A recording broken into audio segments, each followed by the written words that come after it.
नमस्कार दोस्तों, स्वागत है आप सभी का आपके अपने इस Paris YouTube channel ideal coaching classes में। तो क्लास शुरू करने पर पहले हम सभी आपसे चाहेंगे कि क्लास को लाइक शेयर सब्सक्राइब करना बिल्कुल ना भूलें और अंत तक जुड़ने का पूरा प्रयास करें। एसएससी जीडी के एग्ज़ाम में लगभग एक प्रश्न इन क्वेश्चन से ज़रूर बन रहा है। 1 से 2 प्रश्न देखने को हर एग्ज़ाम में मिल रहे हैं। तो आपको ये कन्फर्म करना या ये चीज़ आपको पढ़ के जाना बहुत ही अनिवार्य है। ठीक है, तो देखते हैं क्योंकि इससे क्वेश्चन बन रहे हैं आपके मॉडल पर आधारित या ये पंचवर्षीय योजनाएं कब से कब तक रही हैं। ठीक है, कौन सी पंचवर्षीय योजना में क्या इसके अंतर्गत आता है, इस तरह के क्वेश्चन आपको यहाँ पर देखने को मिलेंगे। तो चलिए बढ़ते हैं अपने पहली स्लाइड से, जिसमें कि हमारी पहली पंचवर्षीय योजना है जो कि 1951 से 1956 तक रही, जिस जो कि हेरोड डोमर मॉडल पर आधारित थी। और इस पंचवर्षीय योजना में सबसे ज़्यादा प्राथमिकता कृषि उत्पादन को दी गई थी। इसका मुख्य उद्देश्य था कि अर्थव्यवस्था के संतुलन विकास की प्रक्रिया का प्रारंभ, सामुदायिक विकास कार्यक्रम 1952 का भी प्रारंभ इसी पंचवर्षीय योजना के तहत हुआ था। अगर बात करें हम प्रथम पंचवर्षीय योजना में और पॉइंट्स की, इस पंचवर्षीय योजना के तहत अनेक बहुउद्देशीय परियोजनाओं का प्रारंभ भी हुआ था, जैसे दामोदर नदी घाटी परियोजना, भाखड़ा नागल बांध परियोजना आदि। अगला पॉइंट है कि इस परियोजना या इस पंचवर्षीय योजना में जीडीपी का वार्षिक लक्ष्य 2.1% रखा गया था। यह पंचवर्षीय योजना सफल रही क्योंकि इसमें जीडीपी ने 3.6% विकास दर उपलब्ध हासिल की थी, जितना सोचा था उससे कहीं ज़्यादा। ठीक है, अगली हमारी दूसरी पंचवर्षीय योजना है जो कि हमारी 1956 से 1961 तक रही और यह हमारी पीसी महालनोबिस मॉडल पर आधारित थी। इस पंचवर्षीय योजना में भारी एवं आधारभूत उद्योगों को उच्च प्राथमिकता दी गई थी। इसका मुख्य उद्देश्य समाजवादी समाज की स्थापना करना था। अगर हम बात करें दूसरी पंचवर्षीय योजना की, तो इसमें औद्योगिक नीति 1956 इसका प्रारंभ हुआ। इस पंचवर्षीय योजना के तहत दुर्गापुर, राउरकेला एवं भिलाई में इस्पात कारखानों की शुरुआत भी हुई थी। इस पंचवर्षीय योजना में जीडीपी का वार्षिक लक्ष्य 4.5% रखा गया था, लेकिन इसमें जीडीपी ने लगभग 4.3% विकास दर हासिल की थी।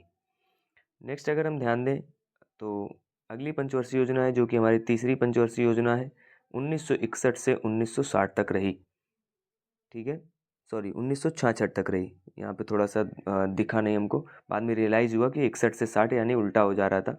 ठीक है, तो थोड़ा सा स्क्रीन में ग्लिच है इस वजह से। तो 1961 से 1966 तक रही। इसमें सुखमय चक्रवर्ती व जॉन सेंडी मॉडल पर यह आधारित थी।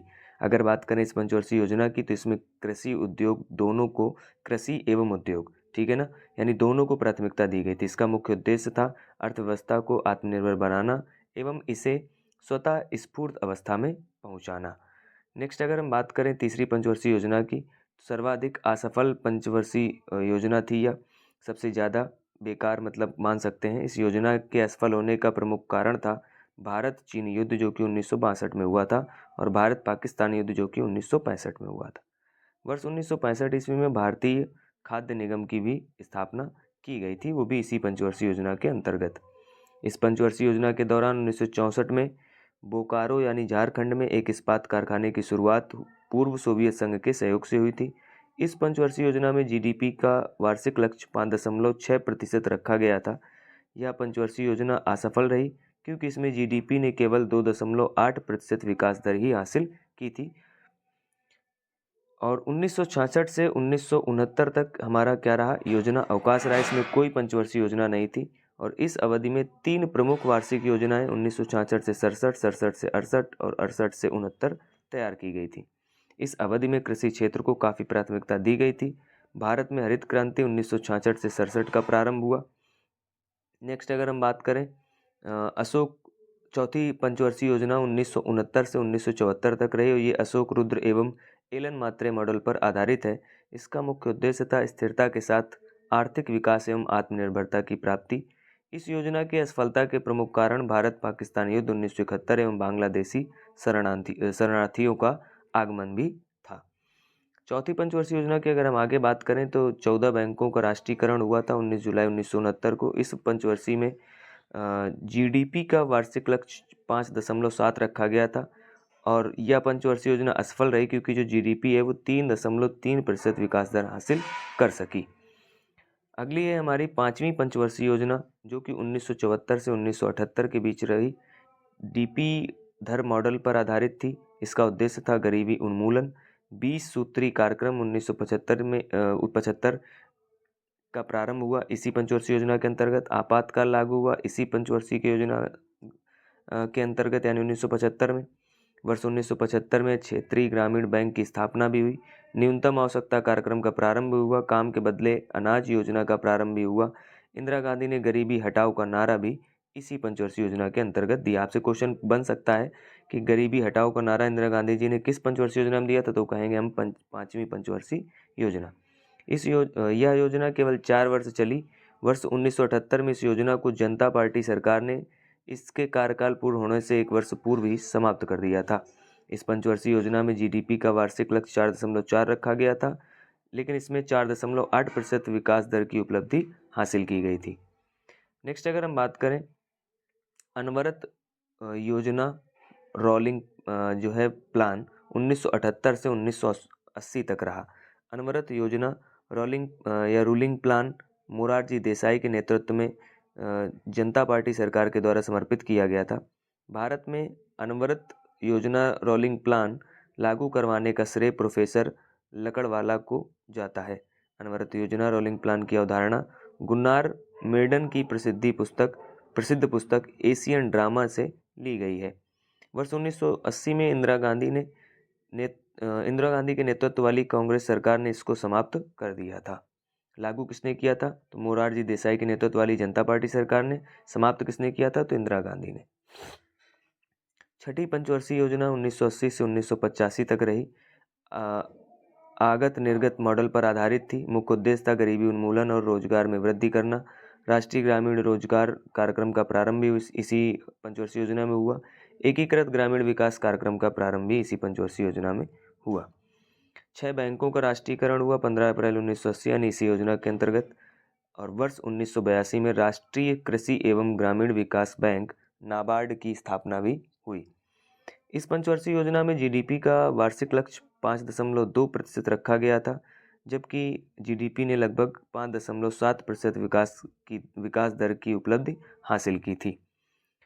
बात करें अगर हम अगले पंचवर्षीय यानी 7वीं पंचवर्षीय योजना की, जो कि 1985 से 1990 तक रही, जॉन मिलर मॉडल पर आधारित थी। इसका मुख्य उद्देश्य समृद्धि को बढ़ावा देना, आधुनिकीकरण को बढ़ावा देना तथा आत्मनिर्भरता प्राप्त करना और सामाजिक न्याय की व्यवस्था करना, खाद्यान्न उत्पादन में वृद्धि करना आदि था इसका उद्देश्य। इसके अंतर्गत इंदिरा गांधी आवास योजना का प्रारंभ हुआ। वर्ष 1988 ईस्वी में भारतीय प्रतिभूति एवं विनिमय बोर्ड यानी सेबी की स्थापना हुई। इस पंचवर्षीय योजना में जीडीपी का वार्षिक लक्ष्य 5% रखा गया था और यह योजना सफल रही क्योंकि जो जीडीपी है वो 6% विकास दर उसने हासिल की थी। नेक्स्ट अगर हम ध्यान दें, फिर से योजना अवकाश रहा हमारा 1990 से 1992 तक, यानी 1 अप्रैल 1990 से 31 मार्च 1992 तक देश में राजनीतिक अस्थिरता तथा आर्थिक संकट के कारण यह तैयार की गई थी। इसका मुख्य कारण था भुगतान संतुलन की समस्या एवं विदेशी विनिमय भंडार में कमी। वर्ष 1990 ईस्वी में भारतीय लघु उद्योग विकास बैंक सिडबी की स्थापना भी की गई थी। नेक्स्ट अगर हम बात करें 8वीं पंचवर्षीय योजना की, तो 1992 से 1997 तक रही। इसका मुख्य उद्देश्य था आधारभूत संरचना का विकास करना और इस पंचवर्षीय योजना में सबसे ज़्यादा प्राथमिकता मानव संसाधन के विकास अर्थात रोजगार, शिक्षा तथा जन स्वास्थ्य आदि को दी गई थी। प्रधानमंत्री रोजगार योजना का प्रारंभ भी इसी पंचवर्षीय योजना में हुआ था। वर्ष 1995 में मध्याह्न भोजन योजना का भी प्रारंभ किया गया था, जिसे मिड डे मील कहते हैं। बात करें अगर इस 8वीं पंचवर्षीय योजना की, तो इसके अंतर्गत जो जीडीपी का वार्षिक लक्ष्य था वो 5.6 रखा गया था और योजना सफल रही थी इसमें, क्योंकि जीडीपी जो है वो 6.8% इसमें विकास दर हुई थी। आगे अगर हम बात करें 9वीं पंचवर्षीय योजना की, 1997 से 2002 तक रही और इसके अंतर्गत इसमें सामाजिक जो है न्याय को समानता दी गई थी। किसान क्रेडिट कार्ड का प्रारंभ भी किया गया था। जीडीपी का वार्षिक लक्ष्य 6.5 रखा गया था और ये असफल रही थी क्योंकि जो जीडीपी है वो 5.45% ही विकास दर में रही थी। अगला है हमारा 10वीं पंचवर्षीय योजना जो कि 2002 से 2007 तक रही और ये भी हमारी जो है जीडीपी इसमें 6% रखी गई थी, लेकिन 7.6 विकास दर रही। सॉरी, 8% रखी गई थी लेकिन 7.6 रही। तो ये भी लगभग असफल ही समझिए कि असफल रही, लेकिन कह सकते हैं कि इस पंचवर्षीय योजना की प्राथमिकता आर्थिक समृद्धि, सामाजिक न्याय एवं समानता आदि थे। सर्वाधिक सफल पंचवर्षीय योजना थी, मतलब अभी तक के हिसाब से ये सफल रही है, लेकिन वैसे देखा जाए तो जीडीपी के हिसाब से इसमें कम था। ठीक है, नेक्स्ट है यहाँ पर 11वीं पंचवर्षीय योजना जो कि 2007 से 2012 तक रही। सी रंगराजन मॉडल पर आधारित थी और इस पंचवर्षीय योजना का प्रमुख उद्देश्य तीव्रतम समावेशी विकास रखा गया था।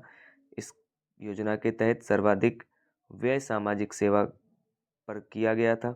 इस पंचवर्षीय योजना में जीडीपी का वार्षिक लक्ष्य 9% रखा गया था, लेकिन 8% ही विकास दर इसने हासिल की थी। अगर हम बात करें अगले पंचवर्षीय योजना जो कि 12वीं थी, 2012 से 2017 तक थी, यानी अंतिम पंचवर्षीय योजना थी ये।